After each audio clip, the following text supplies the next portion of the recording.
અંકલેશ્વરની સરકારી ગોયા બજાર શાળામાં અચાનક ગેસ સિલિન્ડર લીક થતા આગ ફાટી નીકળી હતી। વિદ્યાર્થીઓ માટે મધ્યાહન ભોજન દરમિયાન આગ લાગી હતી।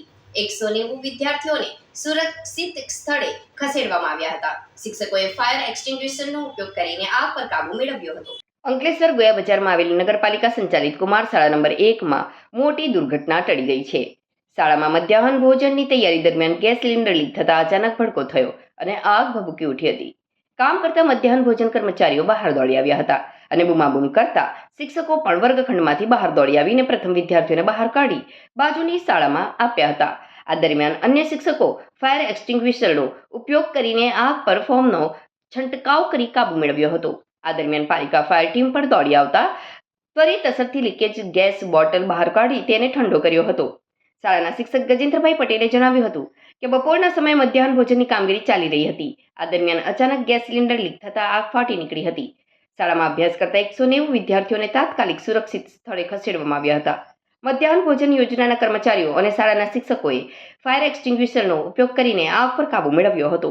અંકલેશ્વર નગર સેવા સદનની ફાયર બ્રિગેડની ટીમ પણ તરત જ ઘટના સ્થળે પહોંચી ગઈ હતી, જોકે તે પહેલા જ આગ કાબૂમાં આવી ગઈ હતી। આજરોજ કન્યા શાળા બ્રાન્ચ નંબર 1 અંકલેશ્વર ખાતે મધ્યાહન ભોજન યોજનાની કામગીરી દરમિયાન ગેસ લીકેજ થતાં આગની ઘટના બનવા પામી હતી। શાળાના સ્ટાફ દ્વારા અને મધ્યાહન ભોજનના કર્મચારીઓ દ્વારા ફાયર ઇન્સ્ટિગેટરનો ઉપયોગ કરીને આગ ઉપર તાત્કાલિક કાબુ મેળવી લેવામાં આવ્યો હતો અને કોઈ પણ પ્રકારની કોઈને ઈજા થઈ નથી। ગરમીને કારણે આ એક ઘટના બની હોય એવું બનવા જોગ છે। વિદ્યાર્થીઓને પણ સલામત રીતે અન્ય જગ્યાએ ખસેડી લેવામાં આવ્યા હતા અને સમય સૂચકતાને કારણે કોઈ જાનહાનિ કે અનિચ્છનીય ઘટના બનવા પામી નથી। એ સાથે જ ફાયર બ્રિગેડને પણ જાણ કરતા તાત્કાલિક અસરથી ફાયર બ્રિગેડનો સ્ટાફ પણ અત્રે હાજર રહ્યો હતો અને એમણે પણ આનુષંગિક કામગીરી કરી હતી।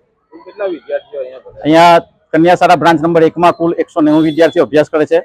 હાલમાં પરીક્ષા ચાલુ હોય આ ઘટના બાદ વિદ્યાર્થીઓને મધ્યાહન ભોજન આપીને વાલીશ્રીઓના આવવાથી રજા આપવામાં આવી હતી।